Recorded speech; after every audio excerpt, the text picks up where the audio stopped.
Oke, selamat pagi teman-teman di Indonesia, selamat sore kita yang ada di Amerika. Sekarang kita akan mau lanjutkan, kita punya Bible study ya, yang waktu lalu itu mengenai spiritualism itu. Jadi kita mau lanjutkan, karena ini pelajarannya bagus sekali dan yang kita harus ketahui. Ini menyangkut apakah kita bisa tertipu atau tidak. Jadi kenapa ada spiritualism? Karena itu adalah alfa. Kita lihat di sini kan. Itu adalah alfa yang setan berikan kepada Hawa di Taman Eden yang bilang, "Thou shalt not surely die." Itu adalah immortality of the soul. Jadi kalau jiwa itu berdosa, dia tidak akan mati. Ini alfanya, dan omeganya ini, spiritualism ini, yang akan dia buat di akhir zaman. Dan Ellen White kutip itu di 2 Tesalonika 2 ayat 9 sampai 12, yang mana setan akan menggunakan lying wonders, ya kan, yang dusta-dusta begitu, dan orang akan believe a lie, akan percaya dusta karena dia tidak mencintai kebenaran. Lying wonders itu ya. Apalagi dia punya kata-kata di 2 Tesalonika. Coba lihat, kita orang lihat di sini, dia punya note. Ini dia, ada power, ada kuasa, ada tanda-tanda, ada lying wonders, ya kan? Dan ada mujizat-mujizat, miracles, working power. Ada kuasa, mujizat-mujizat yang akan dinyatakan. Dan waktu Ellen White kutip 2 Tesalonika 2, 9, 10, dan 11, sama paralelnya dengan Wahyu 13 ayat 13 dan 14. Ada great wonders ini ya, sama ya. Tanda-tanda yang ajaib, tanda-tanda yang besar, akan api turun dari langit, ya kan? Dan ada miracles, ini ya, mujizat-mujizat. Jadi ini semua yang akan kita hadapi di Omega. Dan spiritualism ini atau immortality of the soul, ini adalah anggur Babylon, yang menjadi, kalau gereja itu menjadi Babylon, dia harus minum anggur ini. Oke, percaya mengenai spiritualism, mengenai immortality of the soul, percaya bahwa kalau orang mati langsung ke surga atau jiwanya nggak mati gitu. Jadi ini adalah rencana setan dari pertama untuk menipu manusia, dan ini adalah akhirnya. Oke, jadi kita mau kasih ini, yang spiritualism ini, ada hubungannya dengan Wahyu 18. Orang akan lihat nanti ya. Jadi ada alfa di Taman Eden dan ada omega di zaman kita, dan apa hubungannya dengan Wahyu 18. Tapi so far orang so belajar ya, istilahnya kita sudah ulang-ulang itu immortality of the soul itu, yang mana setan akan melakukan dia punya mujizat-mujizat untuk menipu manusia.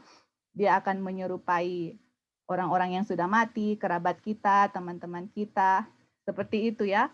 Dan mereka akan membuat mujizat-mujizat, dan mereka akan berbicara satu ajaran yang menentang dengan kitab suci.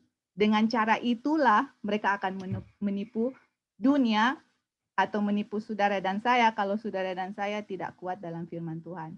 Karena Alkitab pun sendiri bilang, even the very elect, orang yang terpilih pun bisa saja tertipu. Oke, jadi ini yang kita sudah bahas waktu lalu. Jadi kita harus ingat bahwa orang yang mati itu dia tidak tahu apa-apa. Nanti kita belajar khusus state of the dead. Jadi hanya Tuhan yang bisa membangkitkan. Kalau kita lihat orang-orang saudara-saudara kita, teman-teman kita, ingat bahwa itu adalah malaikat-malaikat setan. Itu bukan orang yang sudah mati terus dibangkitkan. Oke, karena setan tidak bisa melakukan hal itu. Oke, jadi itu dan kita lihat waktu lalu adalah sebagai puncak. Oke, ini sebagai puncak spiritualism yang setan akan bikin itu, yaitu dia setan sendiri akan berperan sebagai Kristus. Ya kan?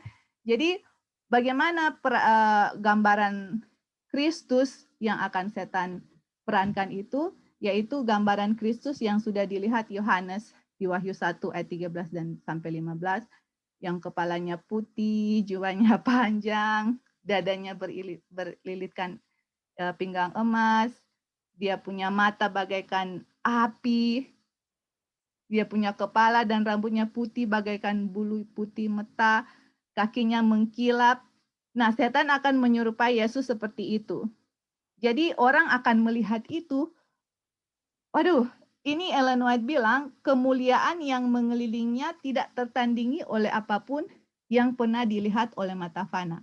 Jadi kalau saudara dan saya pernah lihat sesuatu yang menakjubkan di dalam hidup, itu yang kita akan lihat nanti lebih dari itu yang kita tidak pernah lihat sebelumnya.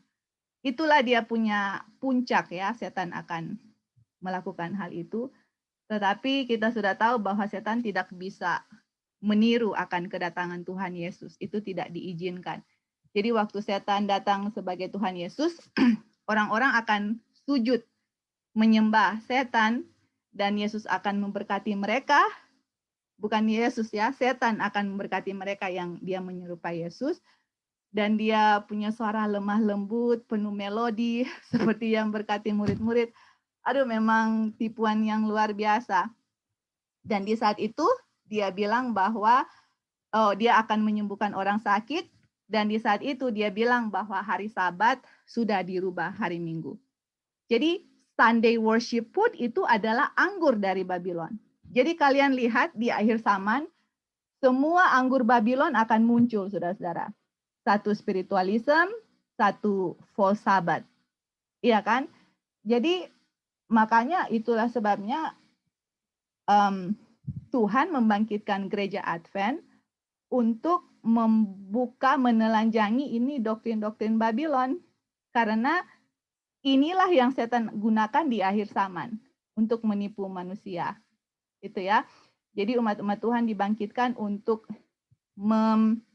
menelanjangi dosa-dosa dari Babylon. Itu kan di Wahyu 18 ya nanti. Dan inilah salah satu yang saudara dan saya lagi belajar mengenai spiritualism. Jadi bagaimana saudara dan saya bisa menelanjangi dosa-dosa Babylon, kita harus mengerti mengenai hari Sabat, straight from the Bible, karena kita nggak akan pakai Ellen White untuk kasih ke orang dunia. Terus kedua, kita harus benar-benar tahu mengenai keadaan orang mati. Itu, at least itu yang orang belajar sampai sekarang ini. Jadi itu dia punya delusi yang setan akan lakukan itu sampai dibilang delusi ini kuat, sangat kuat dan hampir menguasai. Istilahnya kayak saudara dan saya kalau memang tidak kuat dalam firman Tuhan, pasti akan tertipu dalam tipuan-tipuan setan spiritualism ini ya. Itulah sebabnya kita akan baca kutipan yang kita sudah siapkan ini dari dulu, cuman nggak sempat selesai.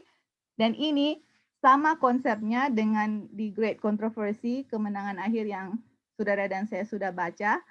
Tapi ini ada cerita dari sudut pandangan yang lain ya.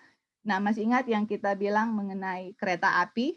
Ya ini kita akan baca mengenai spiritualisme yang setan akan gunakan, yaitu dia punya alfa yang mana kebakaan jiwa. Oke, mari kita akan baca, baru kita akan ganti-gantian ya, baru nanti kita bisa share sama-sama, berbagi komentar. Oke. Ali. Ya silakan Li. Ya. Enggak, cuma sempat kepikiran aja yang 2 Tesalonika 2 itu kan tentang penipuan di akhir zaman. Right. Tapi sering kita baca itu atau kita dengar itu untuk orang-orang yang kayak mau serang organisasi, dia punya kutipan itu di mana organisasi ada mereka kutip terus itu ya, tapi sebenarnya dia punya tujuan nak tahu kemana. Tetapi sebenarnya kalau mau tahu setelah baca ini ternyata ini tipuan yang akan terjadi akhir zaman, bukan tipuan yang akan ini kan. Makanya aduh, salah alamat, sering alamat dengan itu ya. Tapi maksudnya itu sempat kepikiran ya, itu aja. Ya, thank you Li. Thank you sudah bawakan itu karena saya tahu itu ayat itu memang digunakan dulu untuk serang-serang gereja karena dibilang, oh lihat kemurtadan gereja, mereka tidak mencintai kebenaran. Terus kan itu kan 2 Tesalonika 2 ayat 9 sampai 11 kan. Terus dibilang itu 9/11.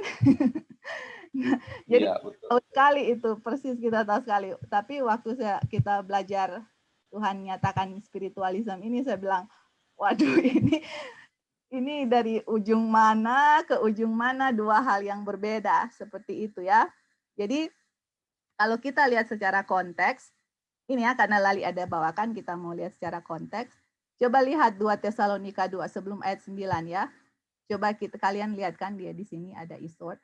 Jadi coba lihat di ayat di ayat 4 kan, dia itu akan meninggikan diri above yang di call God, or yang akan disembah. Dia akan duduk di Ka'bah Tuhan dan menunjukkan bahwa dirinya Tuhan. Jadi kita sudah tahu ini siapa ini yang bilang saya ini Tuhan, ini kan Antichrist. Nah terus ayat 7, for the mystery of iniquity already work. Jadi ini kan waktu ini kita sudah tahu ya, mystery of iniquity, which is papacy. Jadi dia yang will let, only he who now letteth will let, until he be taken out of way. Kita sudah tahu ini yang mana paganism, kekafiran harus disingkirkan, baru mystery of iniquity bisa bekerja. Tapi sekarang dia punya spirit sudah bekerja di zamannya Paul, ya kan? Dan habis itu dia bilang, dan mereka yang orang jahat akan dinyatakan, di mana Tuhan akan konsum dengan spirit dari roh dari dia punya mulut, dan akan membinasakan dengan kemuliaan cahaya dari kedatangannya. Nah, ini dia. Even him, jadi ini orang-orang yang jahat ini yang akan di-destroy. Dia akan whose coming is after the working of Satan. Jadi dia akan bekerja sama-sama dengan setan dengan semua kuasa, tanda-tanda dan lying wonders.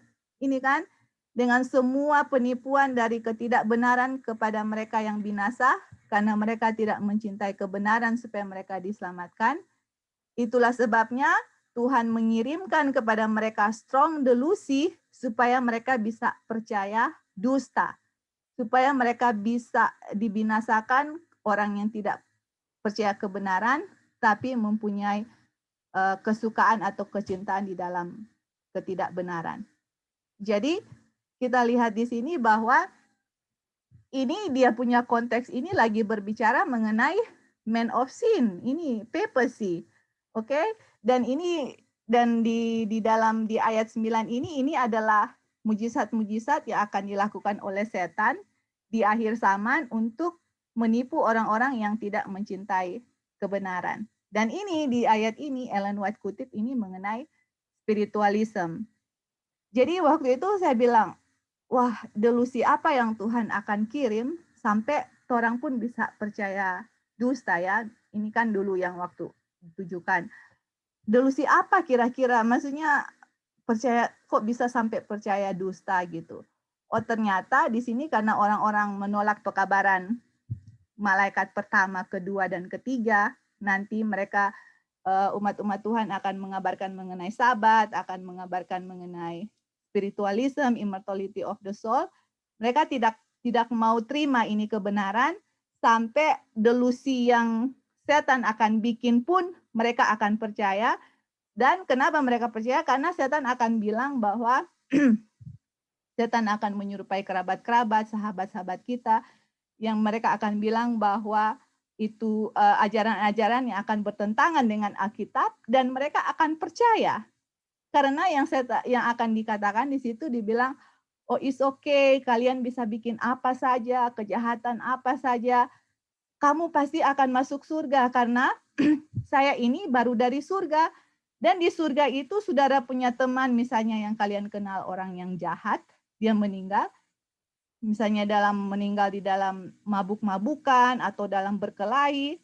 Terus ini teman-teman kita atau kerabat kita, yang setan menyerupai teman kita atau kerabat kita akan bilang, dia itu sudah di surga. Jadi karena kita tidak percaya, tidak mencintai kebenaran yang mana Alkitab bilang, orang yang tidak benar tidak masuk surga, karena semua mujizat-mujizat yang kita lihat di mata, karena kita walk by sight, not by faith, akhirnya kita akan percaya, believe a lie. Ini ya yang ayat 11. Dan akhirnya akan dibinasakan orang yang tidak mencintai kebenaran. Jadi ini sebenarnya 2 Tesalonika ini adalah berbicara mengenai spiritualism. Seperti itu. Tapi kehidupan kita pun di saat ini, kalau kita tidak benar-benar mencintai kebenaran, berpegang teguh kepada firman Tuhan, kita juga akan bisa jatuh dengan tipuan-tipuan setan di akhir zaman. Oke, jadi kita akan lanjut ya, supaya kita bisa selesaikan ini pelajaran yang dari early writing. Thank you for the addition. Oke, jadi ini immortality of the soul, spiritualism dari sudut pandang di buku tulisan-tulisan permulaan. Ini dia. Saya melihat bahwa orang-orang kudus harus, ini harus, bahasa Inggris, must, harus memiliki pemahaman yang menyeluruh tentang kebenaran masa kini yang wajib mereka pertahankan dari kitab suci. Oke, coba kita lihat bahasa Inggris ya. I saw that the saints must have a thorough understanding of present truth. Oke, jadi thorough understanding itu memang betul-betul mengerti ya, nggak bisa hanya I kind of understand a little bit. Enggak, thorough memang harus betul-betul mengenai present truth. Nah, di kutipan ini present truth apa yang kita harus betul-betul mengerti, yang Ellen White bilang harus, nggak bisa enggak, harus. Kebenaran masa kini yang wajib mereka pertahankan dari kitab suci. Oke. Jadi, apa kira-kira kebenaran masa kini atau bilang present truth yang wajib kita pertahankan dalam kitab suci dan kita harus mengerti benar-benar? What is it? Oke, apa itu? Nah, ini dia. Mereka harus, ini lagi, harus memahami keadaan orang mati. Bahasa Inggris. They must understand the state of the dead. Jadi, saudara, ini kebenaran present truth juga. Salah satu kebenarannya adalah saudara dan saya harus mengerti keadaan orang mati. Jadi kalau bilang, oke, saya kelompok present truth. Oke, can you explain the state of the dead? Bisa explain immortality of the soul? Bisa explain itu anggur dari Babylon? Seperti itu ya. Jadi present truth itu bukan hanya ajaran nubuatan atau whatever lah yang mengaku present truth. Ini state of the dead ini adalah present truth, saudara-saudara. Kenapa? Karena ini adalah salah satu ajaran yang kalau saya dan saudara nggak ngerti dengan thorough understanding, dengan pengertian yang menyeluruh, yang detail, kita akan tertipu. Makanya Ellen White bilang, harus kan? Dua kali kan dia bilang. Dan dia bilang, I saw the saints. Saints ini orang kudus. Here is the patience of the saints. Itu orang-orang yang mengabarkan pekabaran malaikat ketiga ini. Harus mengerti present truth. Dan present truth-nya ini adalah memahami keadaan orang mati. What do I know? Kalau orang itu sudah mati gimana? Itu harus, saudara-saudara. That's why kita harus belajar itu. Karena ini adalah omega dari tipuan setan di kejadian. Dan ini adalah spiritualism, makanya kita harus. Kenapa? Selain supaya kita tidak tertipu, kedua ini yang kita harus ajarkan nanti. Nanti kita akan baca ya di bawah. Kita harus proclaim ini message ke seluruh dunia. Sampai di sini ada yang mau tambahkan dulu? Ada yang mau kasih komen? Oke, nggak ada. Kita lanjut ya. Kenapa saya harus memahami keadaan orang mati? Karena, because, ini cause and effect. Karena roh-roh iblis akan menampakkan diri kepada mereka. Kepada mereka ini siapa? Kepada the saints. Ini kan dalam konteks the saints kan? Orang-orang kudus kan? Ini ya. They must understand the state of the dead, for the spirit of devil will yet appear to them. ke orang-orang the saints. Jadi roh-roh iblis akan menampakkan diri kepada mereka, mengaku sebagai kerabat atau teman terkasih. Ini sudah dibahas di kemenangan akhir, ini diulang lagi di early writing. Roh-roh iblis akan menampakkan di, oh saya ini teman kamu, saya ini saudara kamu, yang akan menyatakan kepada mereka doktrin yang tidak berdasarkan Alkitab. Nah ini dia. Kalau kita nggak benar-benar mengerti akan state of the dead, keadaan orang mati, saudara dan saya bisa tertipu, saudara-saudara. Karena real, saudara bisa pegang, oke? Dia akan makan makanan kesukaannya dia yang kita tahu sebelum dia mati. Suaranya sama, rambutnya sama, mukanya sama. Siapa yang nggak mau tertipu kalau nggak benar-benar mengerti akan firman Tuhan? Ya kan? Makanya kita harus mengerti akan firman Tuhan. Karena mereka akan kasih doktrin yang tidak berdasarkan Alkitab. Berarti saudara dan saya juga harus betul-betul pahami mengenai Alkitab supaya tidak tertipu. Mereka akan melakukan semua kekuatan mereka untuk membangkitkan simpati dan akan membuat mujizat di hadapan mereka untuk memastikan apa yang mereka nyatakan. Jadi ini roh-roh iblis ini yang menyerupai teman saya, family saya, dia akan buat mujizat. Dia bilang, ini waktu Tuhan Yesus di dunia atau murid-murid Tuhan Yesus, mereka buat mujizat. Saya bisa buat mujizat.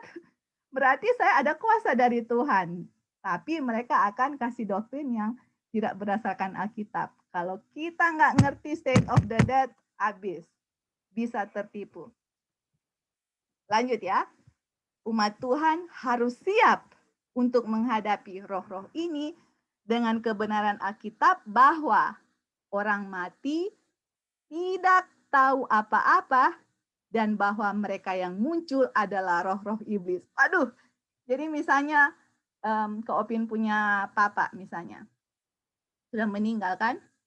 Tiba-tiba nanti waktu ini nubuatan ini digenapi, Kak Opin punya papa muncul, terus kasih Bible study.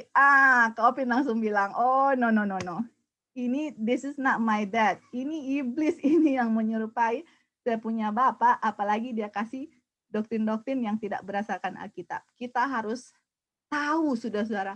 Mungkin sekarang kita, wah iya pasti kita akan tahu. Tapi waktu realnya itu datang, waduh memang benar-benar ya, aduh kalau memang kita nggak benar-benar yakin dan percaya itu Alkitab, nggak benar-benar mengerti Alkitab, pasti karena Alkitab sendiri bilang orang yang terpilih pun bisa saja tertipu kalau tidak mengerti akan firman Tuhan ini ya. Apalagi yang Ellen White bilang present truth.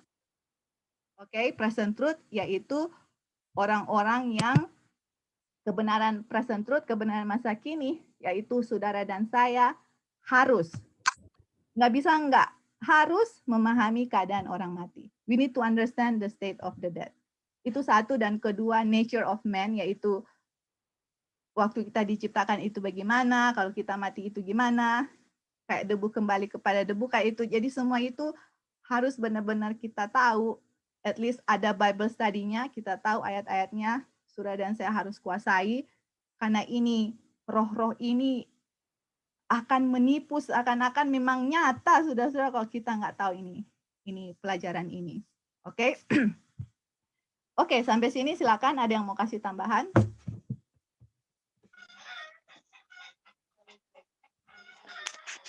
Oke, silakan. Halo, kedengaran? Ya, Ebing, silakan. Tadi kedengaran ayamnya. Ini ayam ini ribut. Iya, Ebing, silakan, Brother Ebing. Bisa kedengaran? Enggak? Bisa, boleh.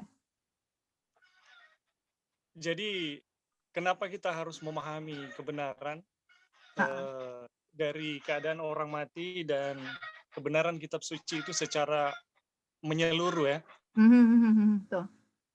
Nah, karena akan ada penipuan yang sifatnya spektakuler ya, luar biasa. Ya, betul sekali. Ini penipuan ini bukan cuma sekedar apa ya, orang bikin pertunjukan dan maksudnya bukan cuma biasa-biasa. Kita kasih contoh. Kita kasih contoh salah satu manifestasi spiritualisme ya dulu di SMA Pionir. Dulu di SMA Pionir ada manifestasi spiritualisme dalam bentuk kerasukan. Nah, itu orang yang kerasukan, dia cuma lihat, maksudnya begini, orang yang nggak kerasukan, yang lemah jiwanya, lihat matanya, itu kerasukan. Wow. Cuma lihat, tapi kalau lemah ya, lemah jiwanya pasti dia kerasukan. Tetapi yang kuat, enggak. Yang kuat enggak. Wow. Nah, ini kita pikir, cuma keadaan di mana itu belum puncak. Nah, nanti di puncak nanti kita pikir seluruh kekuatan setan, salah satu yang seperti itu yang kita alami di Pionir itu pasti terjadi. Jadi mereka itu akan muncul bukan cuma sekedar muncul sebagai satu penampakan, tetapi dengan power gitu mempengaruhi pikiran orang. Jadi mereka mampu mempengaruhi, merasuk pikiran orang, kemudian menemukan ajaran. Jadi ini bukan biasa-biasa ya. Iya, betul sekali, betul, Ebing. Kemudian ada doktrin yang mereka ajarkan, enggak. Jadi mereka membuat sebuah condition yang betul-betul bisa merasuki pikiran kita, menguasai pikiran, kemudian menanamkan ajaran yang palsu itu. Ini bukan biasa, ini luar biasa, sangat luar biasa. Jadi dari pengalaman itu kita bisa lihat orang yang punya dosa kesayangan itu pasti ikut. Tapi orang yang dosanya diselesaikan, ini pengalamannya di SMA Pionir, itu enggak. Jadi siapa saja yang punya dosa kesayangan, hanya lihat mata orang yang kerasukan, itu pasti jadi. Mengalami trans. Ini betul, saudara-saudara. Saya juga punya pengalaman yang lain di Raja Ampat ini. Mungkin saudara Erik tahu. Itu ada satu kasus di mana ada kutukan. Ini kutukan ini di kampung itu. Jadi orang mati, bukan mati, sakit ya. Dia sakit. Bukan mati. Ini orang mati. Tapi orang lain tidak boleh menjenguk orang mati itu. Dilihat aja, cuma dilihat, mereka akan mati juga gitu. Hah? Bener nih. Waduh. Nah, ini menurut saya hanyalah contoh-contoh kecil dari spiritualisme. Ya, understand, betul. Nah, nanti di depan seluruh kekuatannya akan dikerahkan. Jadi lebih dari sekedar membawa ajaran, ada atraksi, kemudian membawa ajaran, tidak. Jadi atraksi yang mereka buat adalah untuk betul-betul menguasai pikiran. That's right, betul. Dan mempengaruhi pikiran dan menguasainya. Betul, dengan kekuatan seperti yang kita udah alami, itu dahsyat. Jadi kuncinya memang dosa harus selesai. Kalau dosa nggak selesai, pasti ikut. Betul itu, Ebing, betul. Karena nanti di kutipan ini juga dibilang bahwa yang persis sekali Ebing tadi bilang, ini akan sangat supernatural sampai malaikat itu harus datang dan menolong kita supaya kita itu nggak kayak terhipnotis dengan yang ini akan terjadi gitu loh. Jadi orang-orang yang memang sudah mencintai kebenaran, sudah nggak ada dosa lagi, hanya mereka, makanya kan tadi bilang the saints ya, orang-orang kudus yang mengabarkan pekabaran malaikat ketiga, mereka ini nggak akan tertipu gitu. Orang-orang yang tidak mencintai kebenaran pasti tertipu, karena malaikat tidak akan bisa datang untuk kayak mau kasih dia punya hipnotis itu, kalau kita sendiri masih ada dosa, karena saya punya master, ini orang yang di depan ini, setan ini, bukan Tuhan, gitu. Jadi setan nggak bisa, malaikat surga nggak bisa bikin apa-apa, karena masternya ya di depan kita ini, iblis ini yang menyerupai saudara atau teman-teman kita. Itu betul sekali ya. Jadi, kita hidup di dalam waktu yang sangat genting ini, yang mana kebenaran masa kini mengenai state of the dead, saudara dan saya harus tahu, dan juga mencintai kebenaran. Dan kalau kita cinta kebenaran, pasti mencintai dosa, membenci dosa. Itu yang akan membuat kita bisa menang di dalam ini ya, spiritualism. Oke, thank you Ebing. Ada lagi? Oke, kalau gitu kita lanjut sini ya. Oke, kita baca dulu ya. Terus ini yang Ellen White langsung bilang. Kita harus memeriksa dengan baik fondasi harapan kita. Karena kita harus memberikan alasan untuk itu dari kitab suci. Jadi ini tipuan-tipuan akhir zaman ini, saudara dan saya harus tahu kita punya fondasi kita di kitab suci itu apa.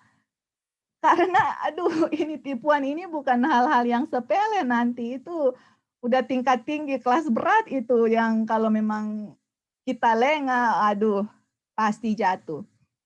Dan di sini dibilang delusi ini akan menyebar dan kita harus melawannya secara langsung. Face to face.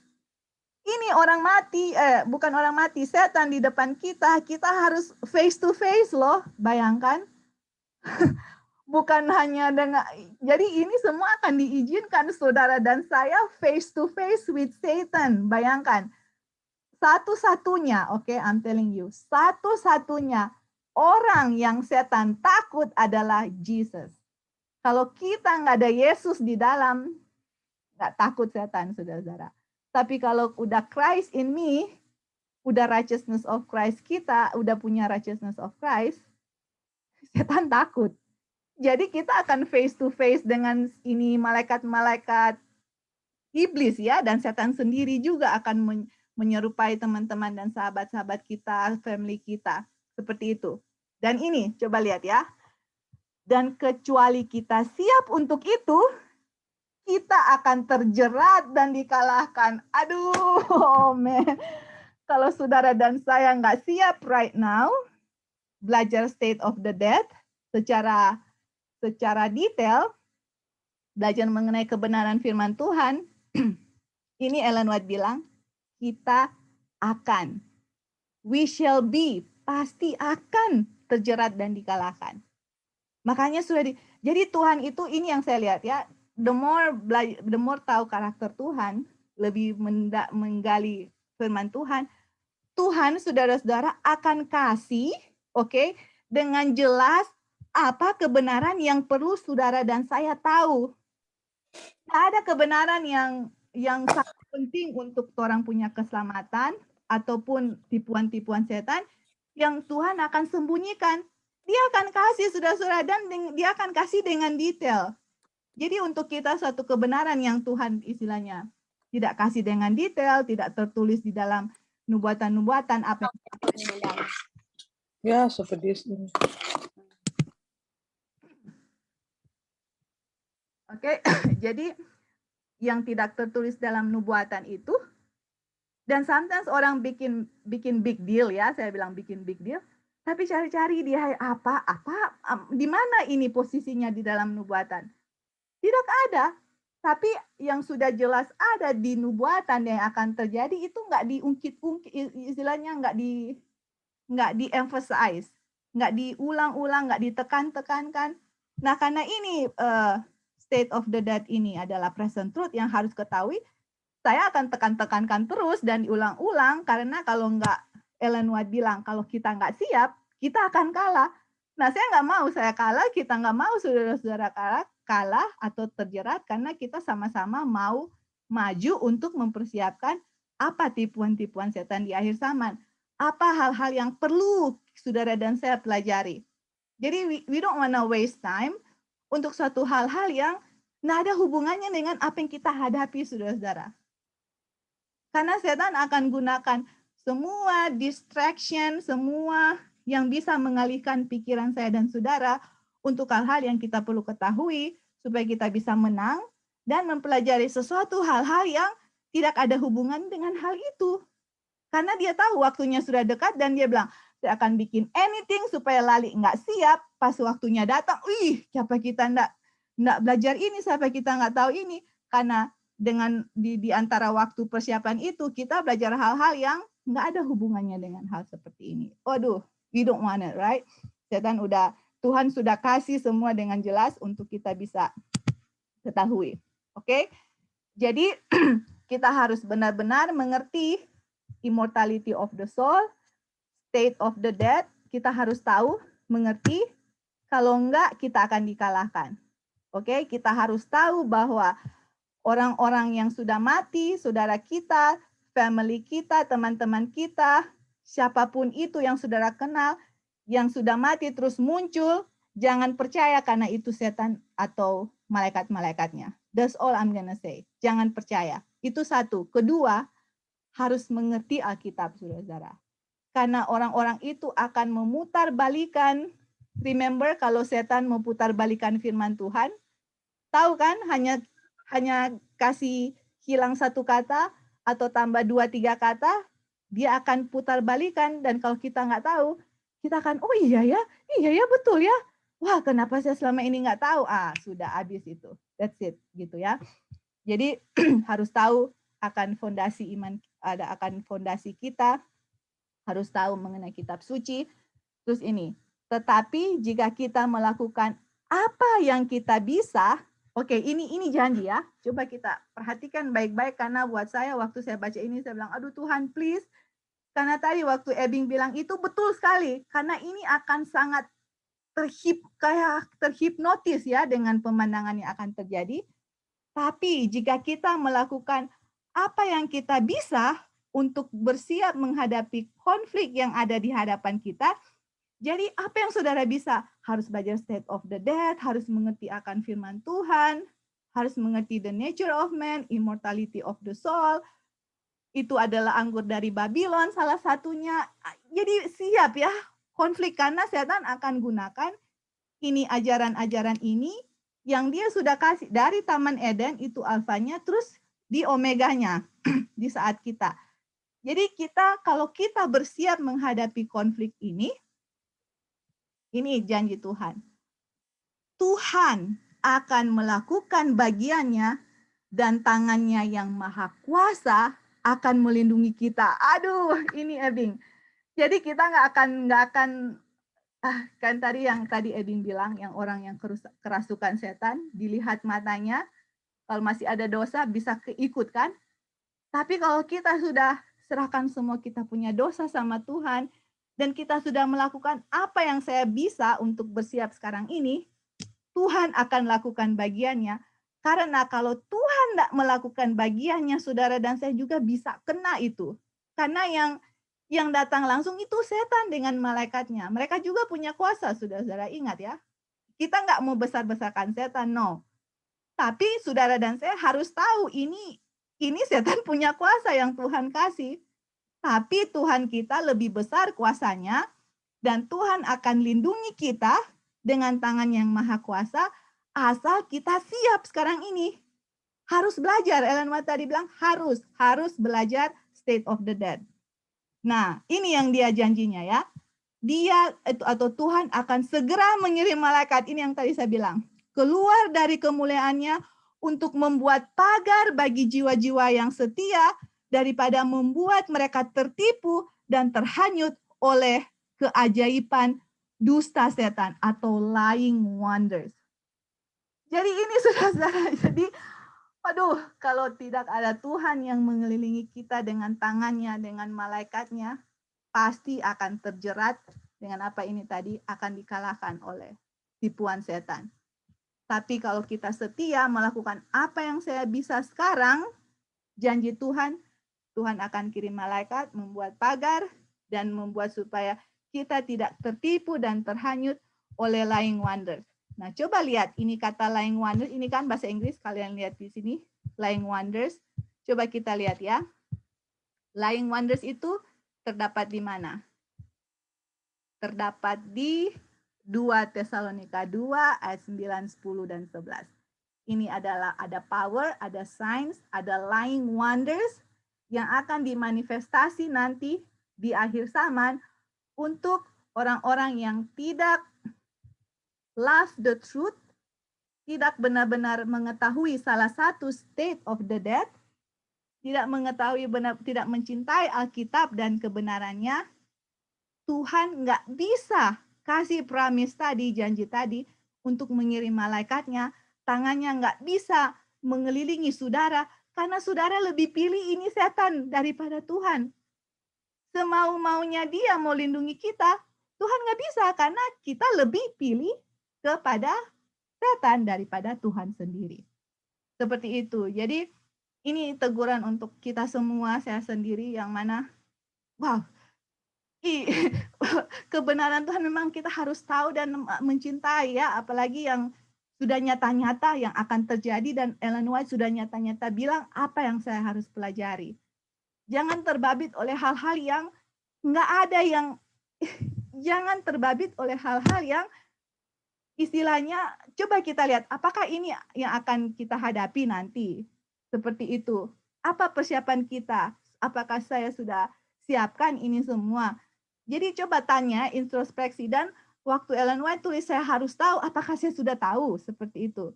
Kalau belum tahu, mari orang belajar hal-hal yang harus, at least kita harus ketahui yang dibilang present truth, baru hal-hal yang lain nanti Tuhan akan tambahkan, at least yang urgent, yang saya bilang ya, yang urgent, emergency, yang memang harus diketahui, itu dulu. Yang lain-lain orang cari mana yang harus diketahui kira-kira. Apa tipuan setan, apa yang saya harus hadapi. Itu dulu yang kita kuasai, baru hal-hal yang lain Tuhan akan kasih, akan tambahkan, don't worry.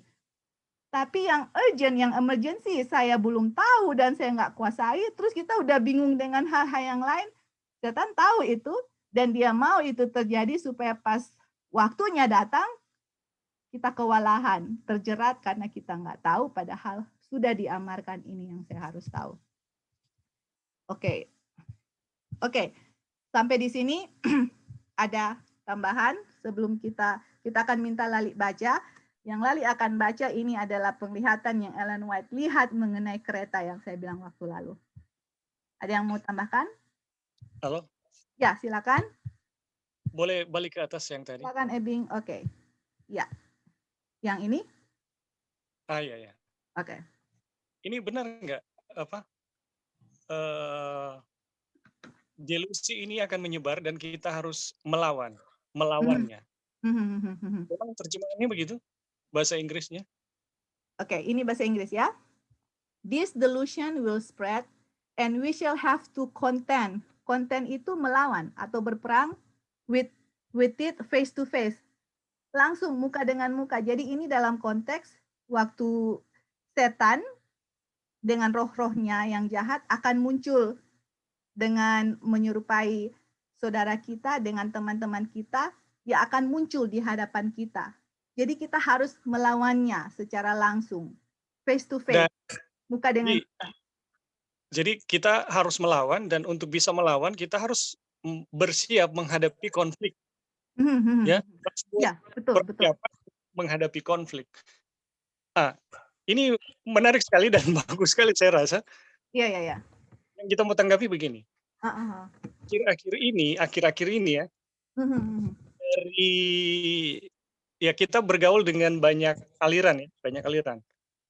Dan kita temui hampir semua ketika terjadi konflik itu mengambil sikap tidak mau berdebat, diam. Jadi ketika ada perbedaan pendapat, mereka langsung minta maaf, saya tidak bisa berdebat, langsung diam. Dan menurut saya ini kesalahan. Saya ini kesalahan. Kenapa? Coba saudara-saudara bayangkan, ketika Lucifer pertama kali di surga mempengaruhi para malaikat, dan Tuhan itu berdiam. Tuhan katakan, oh maaf, saya tidak bisa berdebat, saya harus diam. Coba bayangkan seperti itu. Nah, saya yakin surga itu akan habis. Surga itu akan habis mengikuti Lucifer. Tapi yang kita tahu, di surga itu terjadi peperangan. Tuhan nggak tinggal diam. Maka terjadilah peperangan antara Mikael dan naga itu. Dan itu menurut saya bukan perang fisik, ya. Tetapi kenyataan ini yang terjadi seperti ini, melawan mereka secara langsung. Jadi akan ada semacam apa ya, adu argumentasi di situ. Iya, Dan betul. jadi kita akan bersiap dengan kebenaran yang kita miliki untuk meyakinkan, ini salah, nggak benar nih, untuk mengungkap gitu, untuk mengungkap. Betul, Nah, betul. saudara-saudara, kalau mental kita nggak siap, kita nggak bisa ini. Kalau kita telah mendidik mental kita seperti kebanyakan yang kita bilang tadi ya, terjadi perbedaan dikit, kita langsung mengambil posisi diam. Oh, maaf, saya nggak bisa berdebat. Wah, ini kita kita rasa kita bakalan nggak siap menghadapi situasi seperti ini. Di situasi seperti ini, mau tidak mau, kita pasti berdebat. Tetapi tentunya dengan roh yang benar ya. Iya. Karena ada amaran juga tentang roh perdebatan. Tetapi Ellen White juga mengatakan, kalau kita memasuki situasi itu, kita harus masuk dengan roh yang benar. Jadi dia tidak alergi terhadap perdebatan. Kita juga bisa melihat Paulus ketika menghadapi guru-guru palsu dari Yudea, Paulus dan Barnabas. Saudara-saudara boleh baca di Kisah pasal 14 atau 15 itu Paulus mendebat, menentang itu guru-guru palsu itu. Nah, kalau Paulus diam, wah bisa habis tuh pengikut-pengikut orang Kristen. Jadi kita bisa lihat sekarang. Saya ingat juga begini, kita lupa di bacaan tentang sejarah Martin Luther sama pengikut-pengikutnya kemudian berhadapan dengan agen-agen kepausan. Nah, kemudian satu kali untuk membuktikan kebenaran dibuatlah perdebatan secara terbuka.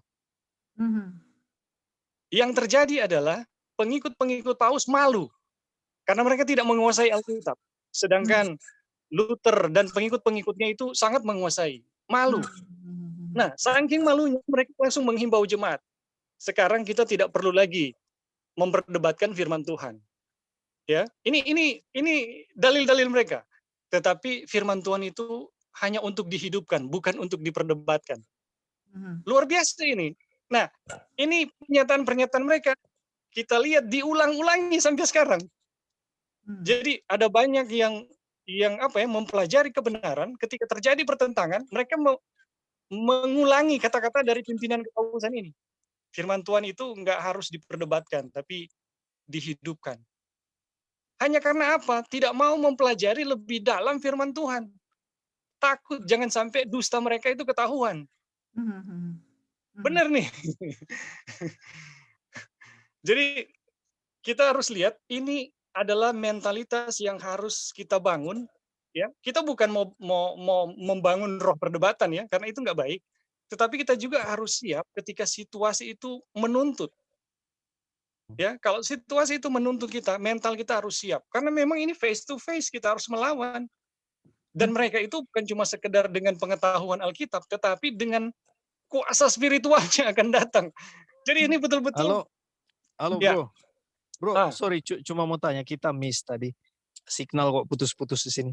Jadi maksudnya tadi waktu ada statement firman ini untuk dipraktekkan, bukan untuk diperdebatkan. Itu maksudnya bagaimana? Ada yang menggunakan firman dengan tidak benar, lalu tidak mau memperdebatkannya itu, atau bagaimana? Jadi itu sejarah tentang tentang kepausan sama pengikut-pengikut dari Luther. Itu kan mereka diminta untuk bisa membuktikan kebenaran firman Tuhan, dan pengikut Paus itu, agen-agen Paus itu kalah. Nah, ketika kalah, untuk membendung pengaruh dari pengikut-pengikut Martin Luther dan Luther sendiri, mereka mengatakan kepada jemaat, kita sekarang tidak perlu lagi memperdebatkan firman Tuhan, tapi menghidupkannya. Oh, I see. Oke. Jadi itu sebenarnya tameng ya. Itu untuk tameng, membenarkan diri. Oke. Thank you bro, sudah mengerti. Tapi memang ada kutipan juga sih yang pernah kita baca juga, itu perdebatan tidak pernah menyelesaikan. Pernah nggak lihat orang berdebat terus yang satu bertobat gara-gara berdebat? Enggak, justru semakin dia punya diri ditinggikan. Makanya ketika Yesus juga sama seperti itu, dia nggak pernah berdebat dengan orang-orang, Ada kutipannya, nanti mungkin ada satu waktu kita bisa kasih. Halo. Tapi mungkin diskusi yang baik itu memang disarankan. Makanya kalau bilang debat kan artinya saya kasih statement, yang lain lawan statement itu kan. Istilahnya begitu. Jadi kayak nggak akan ada ujungnya. Jadi ketika saya mau kasih kita argumen, yang satu sibuk untuk mau cari argumen untuk lawan perkataan saya. Dan akhirnya yang dikatakan orang itu kita nggak ambil, misalnya gini ya, kita lagi ngomong, misalnya lagi berdebat dengan Ebing, kita lagi ngomong, Ebing lagi sibuk untuk mengcounter kita punya perkataan. Akhirnya apa yang kita bilang nggak didengar, sama lagi Ebing kasih itu, kita lagi nggak dengar dia punya apa yang dia bilang, tapi sibuk mau cari untuk mau counter dia, akhirnya nggak ada dia punya ujung. Sering kita hadapi begini ya, maksudnya orang-orang yang suka yang mau berdebat dengan itu. Dan pernah ada waktu selesai berdebat, ada satu yang convert, bertobat, aduh betul ngana. Nggak ada. Kecuali kalau kita mungkin diskusi ya, diskusi dengan untuk tukar pikiran mungkin. Tapi kalau kata berdebat, itu ada dia punya kutipan. Pernah dibaca, pernah waktu itu sempat dengan teman, sempat lagi berdebat, terus dia kasih kutipan itu, selesailah perdebatan itu. Dan memang hasil itu perdebatan. Itu yang sesuai pengalaman ya, mungkin berada di pengalaman beda lagi. Ya, silakan. Jadi itu yang kita bilang tadi, ada situasi di mana kita akan memasuki situasi perdebatan dan itu nggak bisa dihindari. Dan menurut kita konotasi perdebatan ini yang sudah dinegatifkan. Padahal pembicaraan yang sudah beda pandangan, kemudian masing-masing mau mempertahankan. Itu pasti perdebatan, sekalipun kita sebut namanya diskusi. Jadi kalau kita lihat definisi arti dari perdebatan, namanya sudah ada dua pandangan yang beda, kemudian masing-masing mempertahankan. Sekalipun kita katakan itu diskusi, itu tetap namanya perdebatan. Nah, yang kita lihat ya, yang kita pelajari, Ellen White menentang roh berdebat. Dengan kata lain, cuma mau suka menang kalah. Itu menurut saya itu yang tidak betul. Tetapi ada situasi di mana kita harus advocate kebenaran. Jadi ada kebenaran itu yang harus dipertahankan. Memang benar, di dalam perdebatan hampir tidak bisa mentobatkan satu jiwa. Tapi kita harus ingat bahwa di dalam perdebatan itu bisa menahan banyak kemurtatan. Benar ini. Jadi kebenaran itu apa? Perdebatan itu memang sulit untuk mentobatkan, seperti yang Paulus alami ya. Tetapi kalau diam, misalnya di surga, Tuhan diam, nggak mau berdebat. Atau misalnya Paulus dengan guru-guru palsu, diam, nggak mau berdebat. Waduh, itu kemurtatan bakalan banyak sekali tuh. Tetapi kalau kita bicara, ya kan nggak mungkin kita diam-diam gitu. Kalau misalnya ada orang yang bawa ajaran palsu, ya kan nggak mungkin. Kita, nggak apa-apa lah, nanti giliran saya baru. Itu agak susah gitu. Jadi yang kita lihat, roh perdebatan ini yang tidak boleh ada.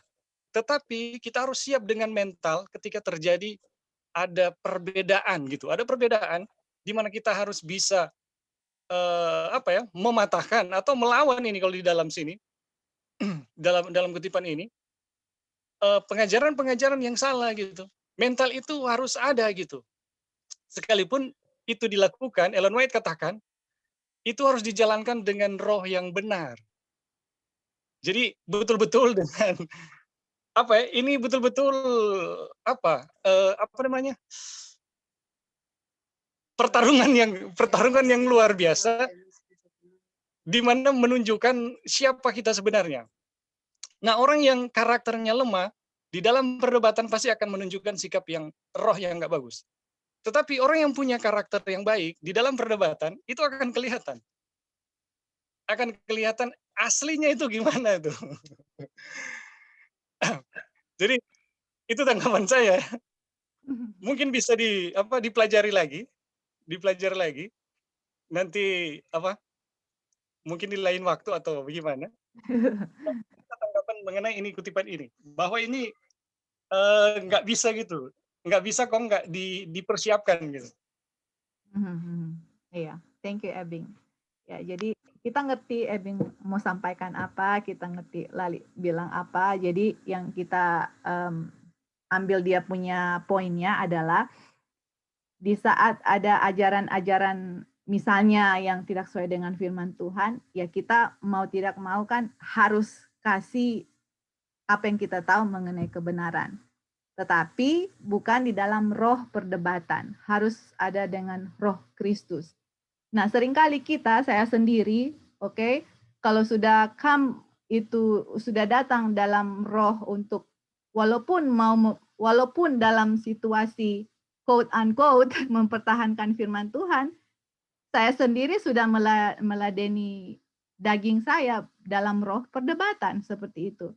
Jadi walaupun kita menghadapi situasi untuk mempertahankan firman Tuhan, tetap selalu saya mempunyai rohnya Kristus. Itu dia ya yang saya mau ambil dia punya poinnya dan mana kalaupun sudah diberikan seperti siapa tuh yang Tuhan Yesus berdiam diri seperti siapa lagi namanya itu yang dia bertanya tapi Yesus tidak mau jawab. Can you guys help me? Waktu Tuhan Yesus dibawa kepada siapa? Di persidangan. Di persidangan. Siapa lagi namanya yang dia bersinah itu? Terus dia suruh bikin miracle, tapi Tuhan Yesus nggak mau. Dia bertanya, Yesus diam karena dia yang menolak Yohanes, yang dia membunuh Yohanes. Kok tiba-tiba kita punya? Ya, dia dia memanjung kepala Yohanes Pembaptis. Siapa lagi namanya? Herodes. Itu dia, that's right, itu dia. Jadi ada di saat dimana kalau firman Tuhan sudah diberikan, sudah jelas diberikan, terus tetap mau berdebat, ada saatnya ya, setuju. Dan udah, saya mau bilang apapun tetap he or she will not agree with me, dan there is no point. Itulah yang roh perdebatan ya. Jadi kita harus lihat dia punya situasi dan kondisi juga untuk hal-hal seperti ini. Tapi yang dalam konteks ini yang Ebing mau tekankan, yang saya ngerti, yang mana ini perdebatan face to face yang kita akan hadapi dengan setan, dengan roh-rohnya, malaikat-malaikatnya. Dan Joy. Ya, silakan. Kalau mengenai Yesus itu bisa lihat saat Yesus mau memasuki Yerusalem.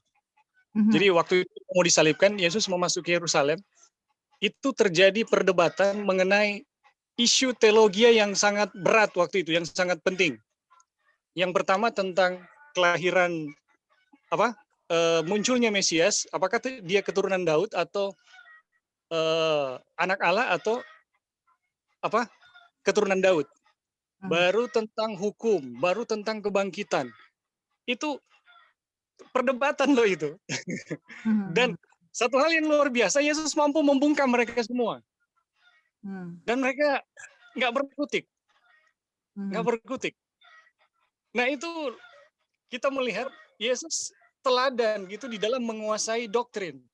Jadi ada doktrin-doktrin yang saat itu menjadi isu-isu yang sangat sangat penting dan besar waktu itu mengenai kelahiran Mesias ini, kemunculan Mesias dari keturunan siapa, dari mana. Kemudian tentang hukum yang terbesar, kemudian tentang kebangkitan.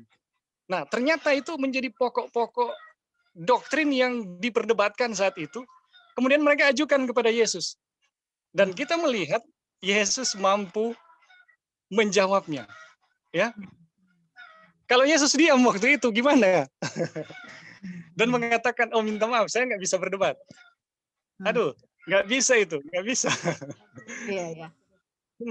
Yesus kalau kita lihat ya, thank you Ebing. Dia punya cara bicara itu lemah lembut, melodi, dan kalaupun dia kasih teguran, selalu ada air mata di matanya. Jadi bukan seperti perdebatan yang mungkin kita pikirkan secara manusia yang penuh dengan dosa. Ya. Betul. Thank you Ebing. Ya, oke. Jadi kita akan lanjut ya. Jadi itu poinnya adalah yang mau ditekankan adalah memang kita harus siap untuk kebenaran. Apalagi kita kembali lagi kebenaran yang Ellen White bilang ini present truth yang harus kita tahu, kalau enggak kita akan terjerat dan dikalahkan oleh setan. Itu ya dia punya poin. Berarti kita harus belajar itu dalam pelajaran sendiri mengenai keadaan orang mati. Oke, kita lanjut ya. Sekarang dia punya pembahasan. Oke, Lali bisa baca Li ini yang kutipan berikut. Yang ini mengenai kereta api yang Ellen White kasih tunjuk. Yang Tuhan kasih tunjuk kepada Ellen White. Available Li? Oh, Oke, ya, silakan. saya melihat delusi ini. Sebuah kereta api ditujukan kepada saya melaju dengan kecepatan kilat, kecepatan cahaya ya. Malaikat itu menyuruhku untuk melihat dengan cermat. Aku memusatkan pandanganku pada kereta. Sepertinya seluruh dunia berada dalam kereta. Kemudian dia menunjukkan kondekturnya. Seorang yang agung dan menarik penampilannya, yang semua penumpang kagumi dan hormati. Oke, sampai situ dulu, Li. Sampai situ dulu. Jadi, di sini Ellen White dikasih tunjuk ada satu kereta. Dan kereta itu, kalian sudah pernah dengar, kita sudah pernah dengar cerita ini, tapi saya nggak tahu ternyata ini spiritualism ternyata. Jadi kereta ini cepat sekali. Aduh, seperti kilat ya, seperti cahaya, dia punya kecepatannya itu. Dan dia bilang, sepertinya it seem ya, kelihatannya seluruh dunia ada di kereta itu. Aduh, wow. Dan kondekturnya ini orang yang bawa kereta api, dia ini orang yang tampan loh, yang sangat dikagumi, sangat dihormati. Nah, terus Ellen White akan tanya kepada malaikat, siapa kira-kira itu? Oke, silakan Li, kira-kira siapa yang bawa itu kereta itu? Dan kelihatannya seluruh dunia ada di kereta itu. Ika, silakan. Saya bingung dan bertanya kepada malaikat yang mendampingi saya. Dia berkata, itu adalah setan. Aduh, wow. Oke. Dia adalah kondekturnya dalam bentuk malaikat terang. Dia telah menawan. Oh, oke. Jadi itu yang Ellen White lihat itu kondektur yang sangat tampan, sangat agung kelihatannya. Terus kan Ellen White bingung, dia tanya, ini kondekturnya ini siapa? Kayak orang sangat kagum, hormati. Terus malaikat bilang, itu setan. Dia itu kondektur dalam bentuk malaikat terang. No wonder orang-orang sangat kagumi, sangat hormati karena dia berperan menyamar dirinya sebagai malaikat terang. Ini mengingatkan kita waktu Tuhan Yesus dicobai di padang gurun. Bukankah dia datang menyerupai malaikat terang? Ternyata ini juga dalam penglihatan Ellen White, waktu dia membawa kereta dengan kecepatan yang sangat cepat, ini dia juga menyamar dalam bentuk malaikat terang dan dia menawan dunia. Saudara, kalau setan menawan dunia, oke, dan kelihatannya sepertinya seluruh dunia ada di kereta ini, kalian pikir ini spiritualism ini hanya biasa-biasa saja kalau kelihatannya seluruh dunia ada di dalam kereta? Ini luar biasa. Jadi jangan anggap enteng ini ya. Jangan sampai Ellen White lihat kita saudara ada di dalam kereta itu. Oke, continue. Mereka menyerah pada delusi yang kuat untuk mempercayai kebohongan sehingga mereka akan dikutuk. Agennya urutan tertinggi di sampingnya adalah insinyur dan agen lainnya dipekerjakan di pekerjaan yang berbeda sebagaimana dia akan membutuhkannya. Dan mereka semua dengan kecepatan kilat menuju kehancuran. Aduh.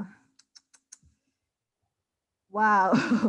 Jadi ini kereta ini dengan kecepatan kilat yang setan kondekturnya, ternyata dia punya ujungnya itu adalah kehancuran, perdition ya. Wow, dan Ellen White bilang kelihatannya seluruh dunia di dalam kereta itu gitu loh. Nah sekarang Ellen White akan tanya kepada malaikat itu, apakah seluruh dunia ada masuk di situ? Oh oke. Silakan Li baca dia punya selanjutnya. Saya bertanya kepada malaikat itu. Oke. Kita baca aja ya. Li, nak dapat dengar Li? I know you're on mute, but we cannot hear you. Apakah ada yang dengar Lali atau hanya kita yang nggak dengar? Do you guys hear Lali punya suara?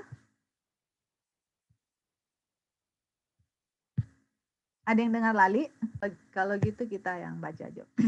Oke, saya bertanya kepada malaikat itu, apakah tidak ada yang tersisa? Jadi kelihatannya kayak seluruh dunia udah ada di dalam kereta itu. Memangnya nggak ada yang tersisa, gitu ya, Ellen White tanya. Terus kalian lihat ini, malaikat itu menyuruh saya melihat ke arah yang berlawanan. Jadi ini satu kereta menuju ke arah kehancuran. Ini ada, coba malaikat bilang, coba lihat di arah yang berlawanan gitu. Dan saya melihat sekelompok kecil berjalan di dan saya melihat sekelompok kecil berjalan di jalan yang sempit. Oke, ulang ya. Dia menyuruh saya melihat ke arah yang berlawanan. Dan saya melihat sekelompok kecil berjalan di jalan yang sempit. Oh, man. Ternyata saudara-saudara, nggak semua ada di dalam kereta. Apa di sini? Little company. Aduh, hanya sedikit sekali orang yang tidak tertipu dengan tipuan setan ini. Dengan spiritualisme. Dan mereka ini adalah orang-orang yang tadi sudah dibilang di atas ini. Orang-orang yang sudah benar-benar mempersiapkan diri untuk menghadapi tipuan setan ini kan. Dia punya lying wonders ini. Jadi, dan orang-orang ini ternyata, oke, sudah ke bawah. Nah, dan orang-orang ini berjalan di jalan yang sempit, di narrow path, saudara-saudara. Ini orang-orang yang berjalan di narrow path. Terus dia bilang, semua tampak disatukan dengan kuat oleh roh kebenaran. Wow. Jadi orang-orang ini kelihatan disatukan ya. Nampaknya orang-orang ini bersatu dengan roh kebenaran. Rombongan kecil ini tampak putus asa atau letih. Jadi seakan-akan mereka ini sudah capek. Bahasa Inggrisnya ini adalah this little company look careworn. Iya, capek, udah letih, udah kayak careworn itu kayak orang yang udah habis berperang begitu, kayak gimana gitu ya. Udah letih, lesu gitu ya. Seolah-olah mereka telah melewati cobaan dan konflik yang berat. Ini yang saya bilang. Jadi sekelihatannya mereka sudah melewati cobaan dan konflik yang berat ini. Terus, dan seolah-olah matahari baru saja muncul dari balik awan dan menyinari wajah mereka. Menyebabkan mereka terlihat penuh kemenangan sebagaimana kemenangan mereka akan tercapai. Jadi, ini orang-orang yang tidak ada di kereta itu adalah orang-orang yang sudah berjalan di jalan yang sempit. Mereka adalah orang-orang yang mencintai kebenaran, karena ini semua orang-orang ini disatukan, tampak disatukan dengan kuat oleh kebenaran. Oke, dan ini orang-orang ini yang sudah melewati cobaan dan konflik yang berat. Dan dia bilang matahari, seolah-olah matahari baru saja muncul dari awan dan menyinari wajah mereka. Dan orang-orang inilah saudara-saudara yang tidak tertipu oleh tipuan-tipuan setan. Orang-orang ini yang tidak, waktu mereka berhadapan muka dengan muka tadi lawan dengan setan, dengan roh-rohnya ini, mereka itu tidak tertipu. Oke, terus coba kalian lihat ini. Ini yang saya bilang waktu lalu ya, bahwa orang-orang yang sudah kecurahan Roh Kudus yang akan memberitahukan ini pekabaran kepada dunia ini, salah satunya adalah pekabaran spiritualisme. Dan ini yang saya mau kasih sama kalian. Dari kutipan ini. Saya melihat bahwa Tuhan telah memberi dunia kesempatan untuk mengetahui jerat itu. Jadi masih ingat kan? Oke, masih ingat bahwa di waktu umat-umat Tuhan yang kecurahan Roh Kudus tanpa batas dan mereka pergi ke seluruh dunia, oke? Seluruh dunia akan diberitakan mengenai kebenaran Tuhan yang mereka sudah kecurahan Roh Kudus dan seluruh dunia diterangi kemuliaannya di Wahyu 18 ayat 1. Ini Ellen White bilang ternyata Tuhan sudah kasih kesempatan untuk mengetahui jerat itu. Jadi istilahnya untuk orang-orang dunia yang masuk di dalam kereta itu, saya mau tanya, apakah mereka tidak tahu atau mereka sudah tahu tapi mereka pilih believe a lie? Apakah mereka nggak tahu sama sekali mengenai spiritualisme, mengenai state of the dead? Atau mereka sudah tahu tapi mereka lebih percaya akan dusta, lebih percaya akan dosa-dosa, sehingga waktu malaikat-malaikat menampakkan diri, seolah-olah saudara-saudara mereka dan teman-teman mereka, dan berkata bohong, mereka percaya. Apakah mereka nggak tahu atau mereka sudah tahu semua? Tahu. Makanya itu believe a lie kan. Itu dia. Makanya itu orang-orang yang Ellen White lihat dia dalam kereta api, they know. Mereka tahu karena dunia sudah dikasih kesempatan. Oke, udah tahu, udah firman Tuhan mengenai spiritualism, makanya masih ingat di Wahyu 18 itu kan dosa-dosa Babylon akan di-laid open, masih ingat? Dosa-dosa Babylon akan dibuka kan?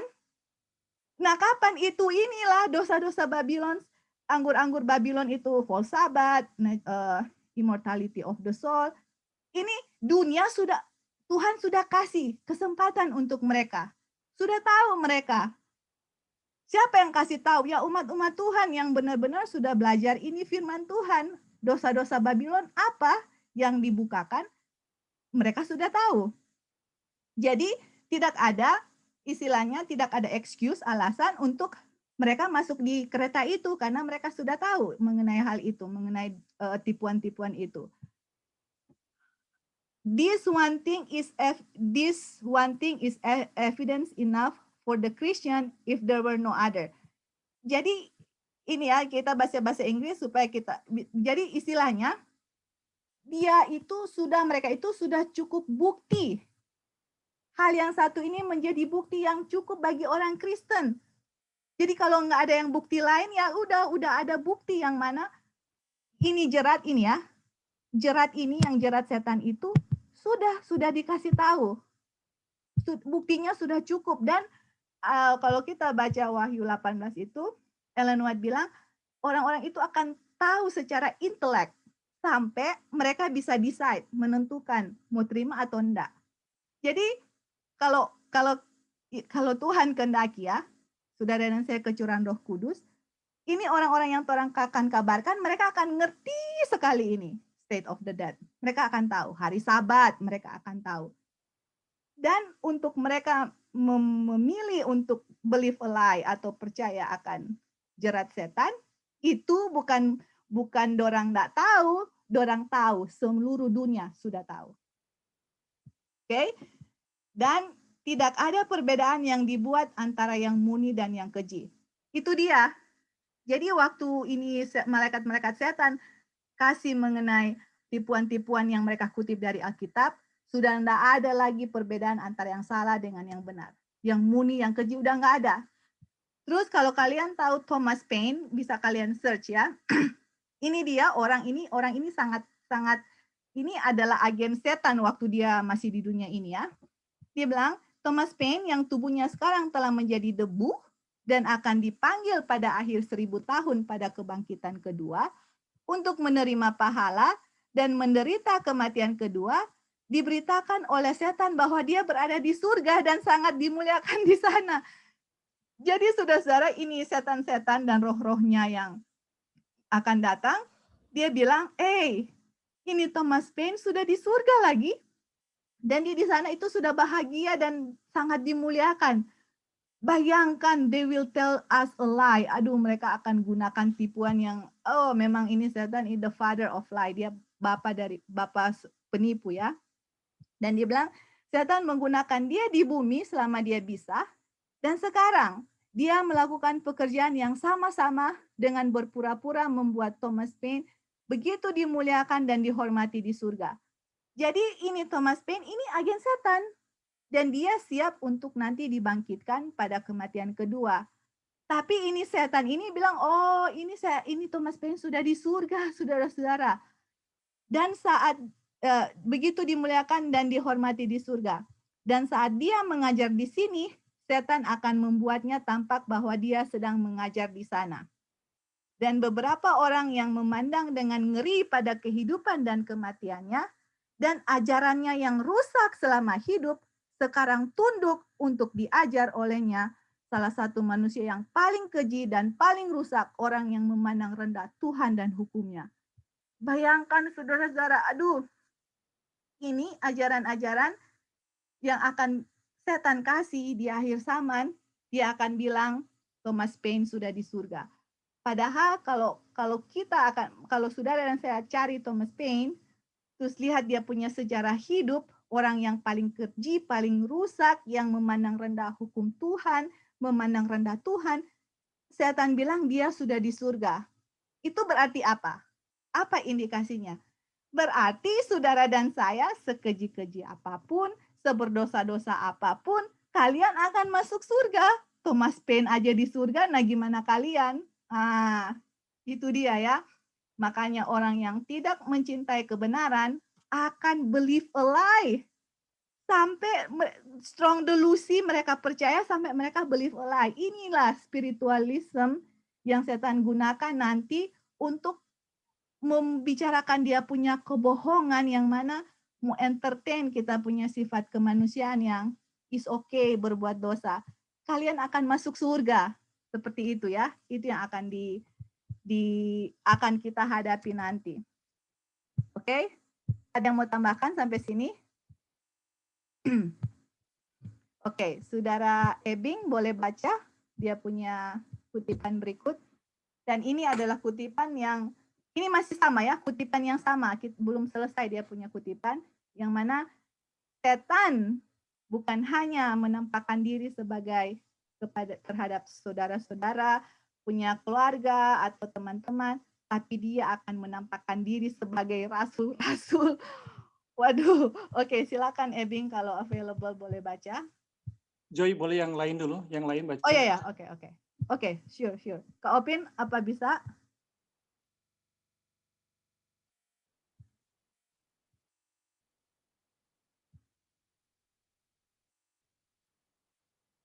Oke. Auntie Early, apa available?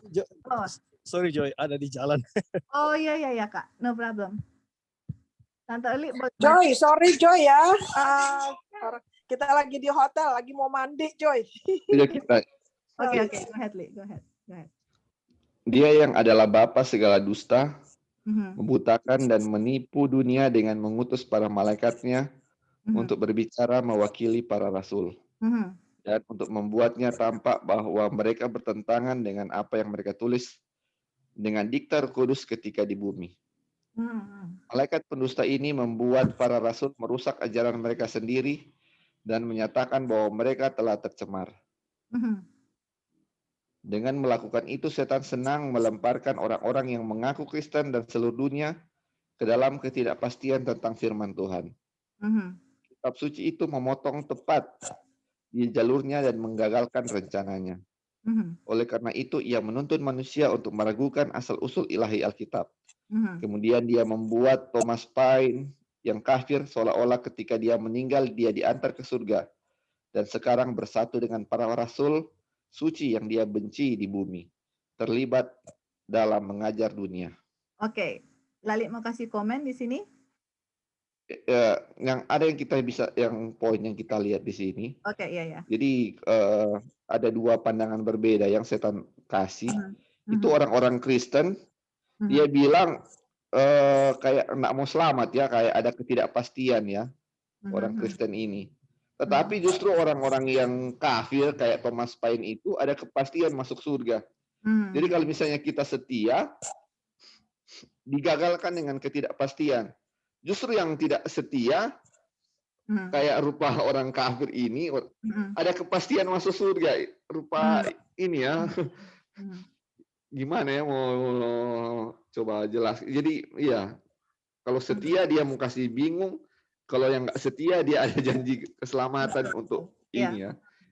Dan Thomas Paine ini yang dulu ini akan mengajar orang-orang juga kan, aduh. Iya, jadi luar biasa. Ya itu aja. Iya, Li, thank you. Jadi dia punya tujuan adalah membuat orang-orang di seluruh dunia ini Tidak pasti dengan firman Tuhan. Karena apa? Ini setan-setan juga ini, kan dia bilang dia akan mengutus para malaikatnya. Jadi mereka akan menyerupai para rasul. Oke, para rasul-rasul di zaman dulu. Coba bayangkan rasul-rasul di zaman dulu, Matius, Markus, mungkin Paulus, yang dia buat ini untuk mengajar orang-orang dunia. Dan sekarang misalnya Rasul Paulus, misalnya ini contoh Rasul Paulus. Setan akan menyerupai dia dan dia akan memutarbalikkan apa yang dia tulis di dalam buku yang Rasul Paulus tulis gitu.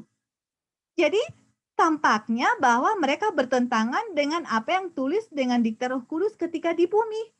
Jadi istilahnya, loh di Alkitab dibilang begini, sekarang udah diajarkan yang lain. Kayak gitu ya. Jadi orang-orang Kristen akan bingung. Mereka udah nggak pasti lagi tentang firman Tuhan. Padahal dengan firman Tuhan inilah yang akan memotong langsung untuk kasih buka rencana-rencana setan dan menggagalkan rencana setan. Karena firman Tuhanlah satu-satunya yang akan menggagalkan ini rencana setan. Setan menyerupai rasul-rasul untuk mau bilang ajaran-ajaran yang bertentangan dengan tulisan-tulisan yang dulu ditulis. Misalnya yang tadi saya bilang, Rasul Paulus. Dia menyerupai Rasul Paulus, terus sekarang bilang itu tulisan yang dia tulis itu bertentangan dengan yang dia tulis, yang dia bilang sekarang. Iya kan? Dan juga yang Thomas Paine, orang yang kafir. Terus mereka bilang, oh dia itu sudah di surga. Can you guys imagine? Jadi orang-orang Kristen akan bingung, makanya ini firman Tuhan yang benar yang mana? Kok saya baca yang di Alkitab ini Rasul Paulus tulis begini, sekarang Rasul Paulus ada di depan mata saya, terus bilang ini ajaran yang bertentangan, yang dia kasih bertentangan dengan tulisan Alkitab. Aduh, siapa yang nggak mau tertipu? Siapa yang tertipu? Orang-orang yang tidak mencintai kebenaran akan tertipu, saudara-saudara. Bisa saudara dan saya. Ya kan? Kalau kita benar-benar mencintai Alkitab, ini Rasul Paulus di depan saya, seakan-akan Rasul Paulus, terus dia berbicara bertentangan dengan Alkitab sendiri, itu saudara dan saya harus tahu itu setan, bukan Rasul Paulus. Jadi ini tipuan yang, aduh, wow, kalau saudara dan saya nggak tahu ini berbahaya ya, kita bisa terjerat dan jatuh, kan tadi Ellen White bilang. Oke, kita lanjut ya, kita baca aja. Setan menugaskan kepada masing-masing malaikatnya satu bagian untuk bertindak. Jadi setiap malaikat-malaikat ada bagian untuk bertindak. Dia memerintahkan mereka semua untuk jadi licik, cerdik, dan lihai. Dia menginstruksikan beberapa dari mereka untuk bertindak sebagai rasul dan berbicara untuk mereka, sementara yang lain untuk bertindak sebagai orang kafir dan orang yang jahat yang mati mengutuk Tuhan, tapi sekarang tampak sangat religius. Aduh, wow. Saudara, aduh, mengerikan yang akan kita hadapi, saudara-saudara. Oke? Jadi, ini malaikat-malaikat akan menyerupai Petrus, Yohanes, Matius, Markus, Rasul Paulus, siapa lagi? Bartemius, Nathanael, rasul-rasul. Terus orang-orang kafir yang saya nggak tahu siapa yang akan dia mau menyamai mereka. Oke? Dan mereka ini semua akan berbicara, oke, dan akan memutarbalikkan firman Tuhan. Terus kita lihat di sini ya. Tidak ada perbedaan dibuat antara rasul-rasul yang paling suci dan orang-orang kafir yang paling keji. Keduanya dibuat untuk mengajarkan hal yang sama. Jadi, contoh tadi, Thomas Paine, dia kan orang yang paling kafir. Oke, misalnya nih, ini ya, setan menyerupai dia di dunia ini. Terus ada Rasul Paulus. Dua-dua bukan dibangkitkan, no. Dua-dua seakan-akan, bukan seakan-akan, memang akan sama seperti Rasul Paulus dengan Thomas Paine, tapi kedua-dua ini akan mengajarkan hal yang sama. Makanya orang akan percaya. Oh, ini Alkitab misalnya Rasul Paulus bilang, di 1 Korintus 6 bilang, tidak tahukah kamu orang yang tidak righteous tidak akan masuk surga, orang yang penyembah berhala, orang yang banci, orang yang pendusta, begini-gini-gini, tidak masuk surga kan? Itu kan dibilang di 1 Korintus. Nah, ini Rasul Paulus, setan yang akan menyerupai Rasul Paulus akan bilang, oh ini tulisan itu enggak. Ini buktinya Thomas Paine yang orang kafir sudah masuk surga dan dia di surga, dan kita lihat dia di surga, dia mempunyai posisi yang tinggi, sangat dimuliakan. Saudara, orang-orang Kristen akan dibuat bingung di saat itu. Yang tidak akan bingung adalah orang-orang yang mencintai firman Tuhan. Ini firman Tuhan tidak bisa berubah. Kalau ada yang merubah firman Tuhan berarti bukan dari Tuhan. Aduh, itu satu-satunya senjata kita, saudara-saudara. Dibilang tidak masalah siapa yang setan buat untuk berbicara. Jika tujuannya bisa tercapai, dia akan gunakan Rasul Paulus, dia akan gunakan Thomas Paine. Siapa saja yang penting tujuannya tercapai, orang-orang bingung akan firman Tuhan, that's it. Orang ragu firman Tuhan, that's it. Nggak peduli saudara-saudara dia pakai siapa. Di zaman kita juga, nggak peduli. Apapun dia bisa putar balikan di firman Tuhan. Yang penting saudara dan saya tertipu, itu yang dia care. Makanya sangat penting sekali ya untuk kita semua rendah hati, betul-betul mau cari kebenaran, karena dia nggak pusing loh. Yang penting saya tertipu, itu tujuannya saudara-saudara. Yang membuat saya tidak mencintai kebenaran, bingung dengan ini segala macam, yang tidak fokus dengan yang kita perlu ketahui, itu dia. Itu yang setan mau. Yang penting tujuannya tercapai. Dia berhubungan erat dengan Paine di bumi, membantunya dalam pekerjaannya, dan itu adalah hal yang mudah baginya untuk mengetahui kata-kata, tulisan tangan orang yang melayani dia dengan setia, dan mencapai tujuannya dengan sangat baik. Setan mendikte banyak tulisan Paine, dan mudah baginya untuk mendikte sentimen melalui malaikatnya sekarang, dan membuatnya tampak bahwa itu datang melalui Thomas Paine. Ini adalah mahakarya setan. Semua ajaran ini yang mengaku berasal dari para rasul dan orang suci dan orang jahat yang telah meninggal, datang langsung dari keagungan setannya. Aduh, saudara-saudara. Ajaran-ajaran rasul, ajaran Thomas Paine, orang-orang kafir, itu akan setan tipu, menyerupai mereka nanti, dan mereka akan kasih semua dusta kepada dunia.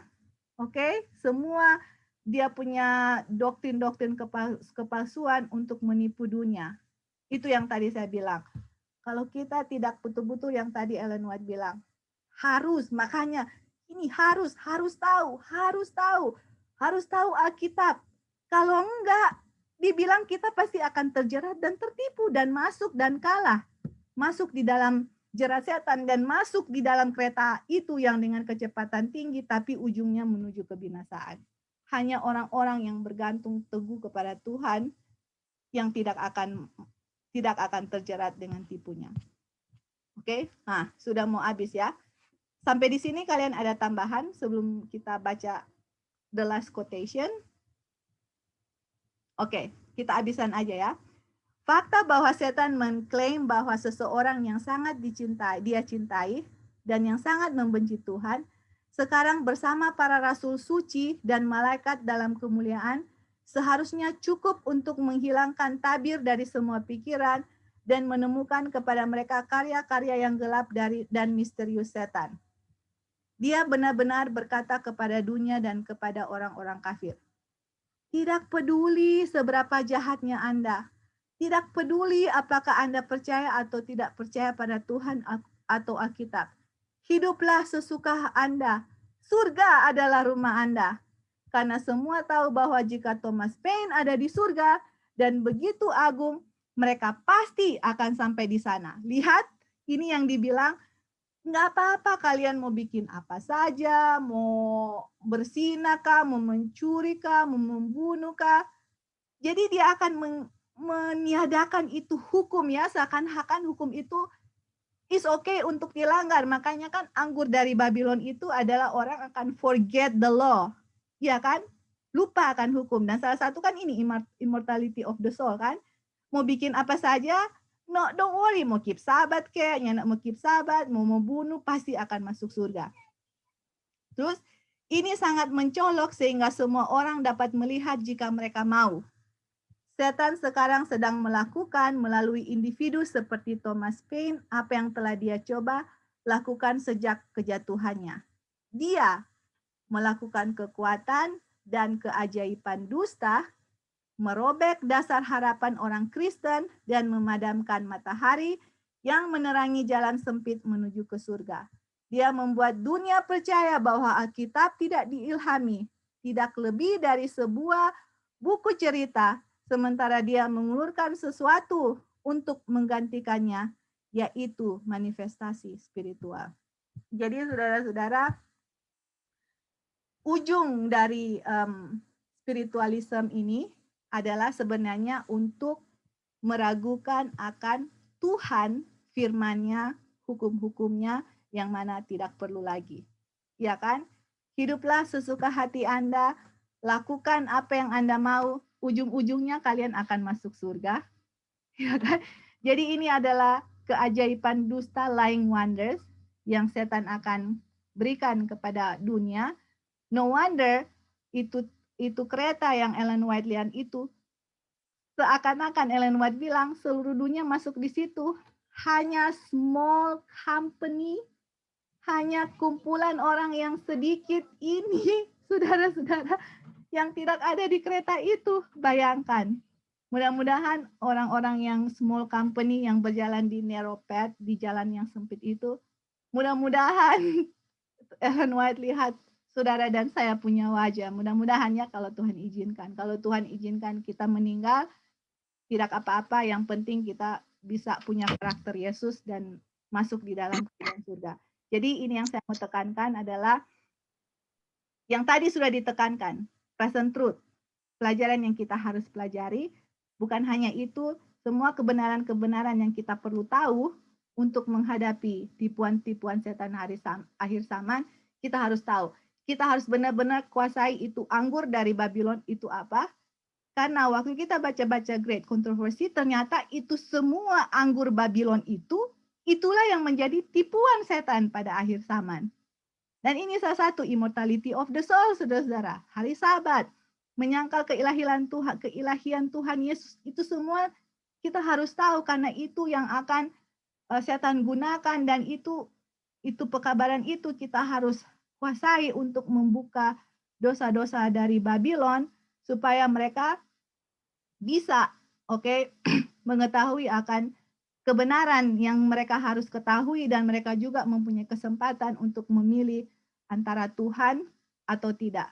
Tapi for sure orang-orang yang mencintai Tuhan, mengikuti kebenaran dengan sesungguhnya yang mereka tahu, mereka akan memihak kepada Tuhan. Tapi orang-orang yang masih ada dosa-dosa kesayangan, walaupun pekabaran ini sudah diberitakan ke seluruh dunia, nanti tetap mereka akan memilih masternya, setan, mereka akan percaya dusta, dan itulah orang-orang yang Ellen White lihat di dalam kereta itu. Oke? Jadi itu adalah omega dari spiritualism, immortality of the soul. Nanti ini belum selesai ya. Ini saya hanya bilang ini tipuan yang akan kita hadapi nanti. Oke? Dan apa yang saudara dan saya harus belajar. Nanti kita akan lanjutkan pelajaran ini. Oke? Tapi untuk hari ini, pelajaran ini sudah selesai. Puji Tuhan. Sebelum kita tutup, apa yang ada mau kasih tambahan? Silakan. Silakan. Jadi kalau tadi yang saudara Ebing bilang kan yang kayak ada kerasukan. Iya. Kalau mungkin yang sudah terjadi itu kayak kuasa setan tapi dari sisi negatif kan. Tapi nanti yang kuasa setan itu akan dari segi kalau bisa dibilang positif karena untuk mengabarkan Injil kan. Bayangkan orang-orang yang dahulu sudah mati bisa bangkit dan mengabarkan Injil. Kalau orang-orang sudah mati terus bangkit itu kan nggak bangkit. Iya, rohnya menyerupai ya. Iya, setan menyerupai. Setan yang menyerupai. Iya, tapi orang akan pikirkan mereka itu bangkit kan? Iya, betul. Iya, orang akan pikir bangkit. Dan sama seperti dulu waktu zaman Lazarus, ketika Tuhan Yesus bangkit, terus ada waktu Yesus melewati ke Yerusalem dan yang dielukan oleh anak-anak itu. Iya, iya. Kan yang pimpin, yang mau megang tali keledai itu kan, keledai yang Yesus tunggangi itu Lazarus kan. Betul. Terus orang-orangnya, makanya dia salah satu orang mau ke situ juga mau lihat Lazarus yang bangkit itu. Bayangkan orang-orang dari dulu excitement sekali dengan melihat bahwa orang yang mati terus ada lagi. Aduh. Bayangkan kalau nanti juga akan terjadi hal demikian. Bayangkan kalau misalnya opak mati, terus kita sayang sekali itu opak, misalnya, terus dia bangkit, bagaimana kita punya isi keluarga akan excitement melihat opak itu kan. Dan apapun yang dia bilang kita akan mau percaya. Dan bayangkan kalau berapa yang setan mau nyerupai itu, dan paling orang-orang yang berpengaruh kan yang dia akan coba tiru. Rasul, itu dia. Bagaimana seluruh dunia tidak mau ikut? Bagaimana seluruh dunia yang mau ikut kalau seperti itu, kayak misalnya Rasul Paulus sudah ada lagi. Memang makanya cuman orang-orang yang tahu, yang dia punya tipuan inilah yang akan bersiap dan akan tahu, oh ini tipuan. Iya, betul. Makanya kalau yang pelajaran The Jones itu, orang-orang yang tertipu itu, mereka yang sebenarnya sudah ambil tanda binatang, cuman nggak bisa dilihat. Kita kan nggak tahu ini sudah ambil tanda binatang atau enggak. Dan mereka yang tertipu itu sudah memang ada tanda binatang, dan itu, kalau sudah tanda binatang itu kan sudah sesuatu yang penting sekali.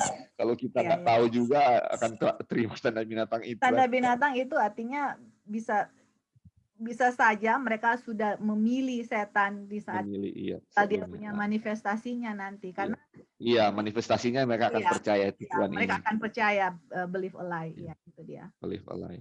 Ini datang. Iya, thank you. Iya itu. Nah jadi, to be honest juga saya nggak pernah tahu kalau ini, maksudnya saya nggak tahu sedetail-detail sampai ini loh yang akan terjadi, sampai pas baca ini, sampai segini mau terjadi. Waduh, mengerikan sekali ya. Berarti kita juga akan kasih tahu kepada orang-orang nanti bahwa ingat, ini nanti setan akan muncul sebagai Rasul Paulus, Matius, Markus, sebagai orang-orang kafir. Ingat itu. Kalian harus, jadi kita udah prophesy, nubuatan. Ini kan nubuatan kan? Ini kan nubuatan. Kita harus, jadi mereka akan kasih tahu bahwa hukum Tuhan tidak perlu, Alkitab akan dipertanyakan. Kita udah explain sama mereka. Jadi waktu itu datang mereka sudah tahu, oh iya ya betul ini yang sudah dikatakan. Tapi tetap kalau mereka tidak mencintai kebenaran, mereka tetap akan percaya dusta. Makanya dunia sudah ada kesempatan, tapi dunia tetap lebih banyak yang akan memilih oleh setan yang sudah diperlihatkan oleh Ellen White di dalam kereta itu. Wow, mengerikan sekali. But anyway, God is God of full of power, kuasanya lebih besar, dan orang-orang yang sekarang sudah belajar bergantung kepada kuasa Tuhan lah dan percaya kebenaran yang tidak akan tertipu. Oke, puji Tuhan ya, kita sudah selesai.